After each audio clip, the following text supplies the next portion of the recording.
బీసీలకు ఇచ్చిన హామీలను చంద్రబాబు ప్రభుత్వం అమలు చేయకుండా వెనుకబడిన వర్గాలను మోసం చేసిందని వైఎస్ఆర్సీపీ బీసీ సెల్ రాష్ట్ర అధ్యక్షులు ఎమ్మెల్సీ రమేష్ యాదవ్ ఆరోపించారు. తాడేపల్లిలో నిర్వహించిన రాష్ట్ర స్థాయి బీసీ సెల్ సమావేశంలో మాట్లాడిన ఆయన ప్రభుత్వం విడుదల చేసిన హామీలపై చర్చించి ప్రజల్లోకి తీసుకెళ్లేందుకు కార్యాచరణ రూపొందించినట్లు తెలిపారు. విజయవాడతో పాటు జిల్లా, జోనల్ స్థాయిల్లో సమావేశాలు నిర్వహించి ప్రభుత్వ వైఖరిని ప్రజలకు వివరిస్తామని వెల్లడించారు.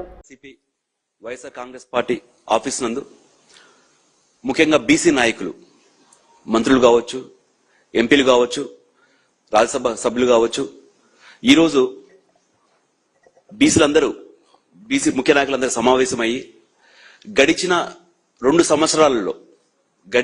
సంవత్సరాలలో ఈ కూటమి ప్రభుత్వం ఎలక్షన్ ముందు కావచ్చు, ఎలక్షన్ టైంలో, ఇప్పుడు నారావారి అబద్ధాల మేనిఫెస్టో ఒకటి బయటికి తీసుకొని ముఖ్యంగా బీసీలు మా వెంట ఉన్నారు, బీసీలకు మేము ఎన్ని అబద్ధాలు చెప్పినా వాళ్ళు నమ్మి మాకు ఓట్లేస్తారు, లేదా బీసీలకు ఎంత బాగా వెన్నుపోటు పొడవచ్చు అనే ఉద్దేశంతో అబద్ధాల మేనిఫెస్టో ఒకటి చూపించి బీసీలకు ఓట్లు వేయించుకొని ప్రభుత్వం స్థాపించిన తర్వాత బీసీలకు ఎంత వెన్నుపోటు పొడుస్తున్నారనేది ఈ రోజు ఆంధ్రప్రదేశ్ రాష్ట్ర ప్రజలందరూ చూస్తున్నారు.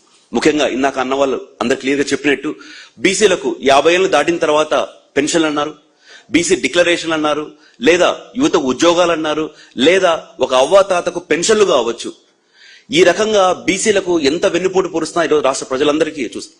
ఇందులో భాగంగానే రాష్ట్ర వ్యాప్తంగా బీసీలందరము వైఎస్ జగన్మోహన్ రెడ్డి గారు వెంటబడి ఉన్నాము, ఆయనే బీసీలకు పెద్దపీట వేశారనేసి చెప్పడం కోసం రాష్ట్ర వ్యాప్తంగా మీటింగ్లు సమావేశం కావడం కోసం ఒక ప్రణాళిక రూపొందించడం జరిగింది.